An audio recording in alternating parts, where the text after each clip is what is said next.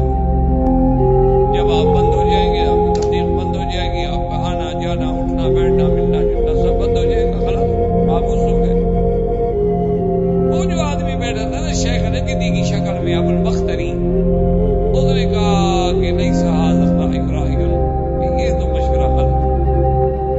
مشورہ نے کہا کہ میں کیوں غلط؟ تم محمد رسول اللہ صلی اللہ علیہ وسلم کو قید میں رکھ سکو گے؟ اللہ کے نبی اگر قید میں ہوں گے تو آپ کے ماننے والے جو حبشہ میں ہیں, مدینہ میں ہیں, وہ بھی تو اکٹھے ہو کے آپ پر چڑھائی کریں گے, حملہ کریں گے آپ لوگوں پر, چھوڑ دیں گے وہ آپ کو. یہ کون سی بات؟ یہ تو کوئی رائے نہیں. اور مسئلہ ایک اور آدمی نے کہا کہ اچھا ایسا کرتے ہیں کہ حضور صلی اللہ علیہ وسلم کو نکال دیتے ہیں کہ ہمارے مکے سے جائیں جہاں مرضی ہے, وہاں جا کے اپنا دین پھیلائیں, اپنی کچھ قوت بنائیں, لیکن ہماری بس ہم سے چلے.